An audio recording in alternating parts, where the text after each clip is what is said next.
अफीम किसानों की समस्याओं को लेकर भारतीय किसान संघ ने कुलकर्णी के नेतृत्व में वित्त मंत्री से मुलाकात की। 17 फरवरी दिल्ली में वित्त मंत्री से सीपीएस, भ्रष्टाचार और कोडीन फॉस्फेट के आयात पर रोक लगाने सहित कई मुद्दों पर प्रतिनिधिमंडल ने की वार्ता। दिल्ली भारतीय किसान संघ के राष्ट्रीय संगठन मंत्री दिनेश कुलकर्णी के नेतृत्व में 6 सदस्य किसान संघ अफीम संघर्ष समिति के प्रतिनिधिमंडल द्वारा भारत के वित्त मंत्री निर्मला सीतारमण से लगभग 40 मिनट तक वार्ता हुई।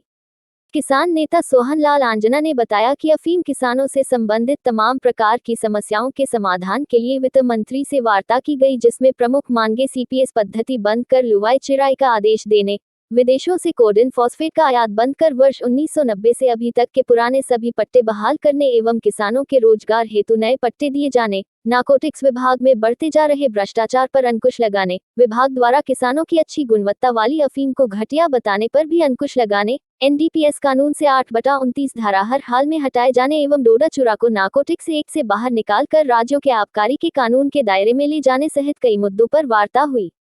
सोहन लाल आंजना के बताए अनुसार वित्त मंत्री ने कहा कि सरकार किसानों के हित में जरूर संशोधन करती आई है और आगे भी संशोधन करेगी। पहली बात, वित्त मंत्री से अफीम किसानों के लिए लंबी वार्ता करने का अवसर मिला है। भारतीय किसान संघ का प्रतिनिधिमंडल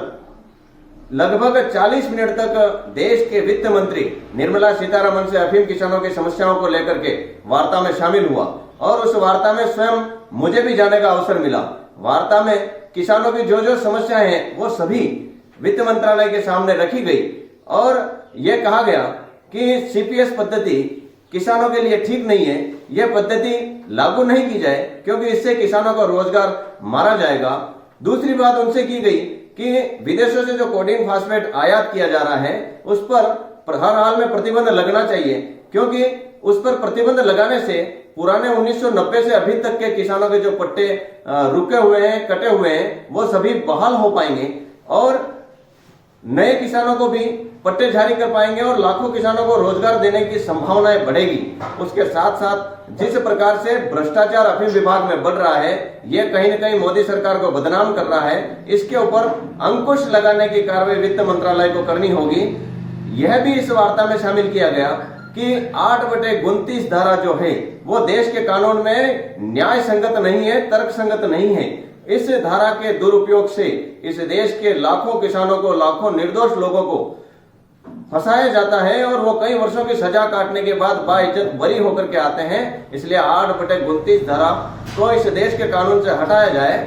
वहीं जिस प्रकार से डोडा चूरा जो है उसमें नाम मात्र का नशा होता है, मात्र 0.2% के लगभग उसमें नशा होता है और यह कोई बड़ा नशा नहीं होता है। इसलिए इस डोडा चूरा को एनडीपीएस एक्ट से हटा करके आबकारी विभाग के एक्ट में डाला जाए ताकि आम लोगों के साथ न्याय हो सकेगा। इसके साथ साथ अफीम किसानों से संबंधित जितनी भी प्रकार की समस्याएं थी उन सब पर विस्तार से चर्चा की गई, वार्ता की गई और उस वार्ता के दौरान देश के वित्त मंत्री ने यह भी कहा कि हम किसानों के साथ हैं और किसानों की समस्याओं को दूर करने का काम करेंगे। जिस प्रकार से जो विसंगतियां पहले थी उनमें काफी समस्याएं दूर करने का काम किया है, लगातार पट्टे बढ़ाने का भी काम किया है। अभी भी जो समस्याएं आ रही है उनको हम दूर करने का काम करेंगे और जो सीपीएस पद्धति में स्पष्टता नहीं आ पाई है वो स्पष्टता हम तत्काल प्रभाव से जारी करने का काम करेंगे। अन्य जो समस्याएं उनका भी निकट भविष्य में नई नीतियों में सुधार करने का हम लोग काम करेंगे और इस प्रकार की वार्ताएं आगे भी भारतीय किसान संघ के साथ हम जारी रखना चाहेंगे ताकि किसानों की जो समस्याएं आ रही है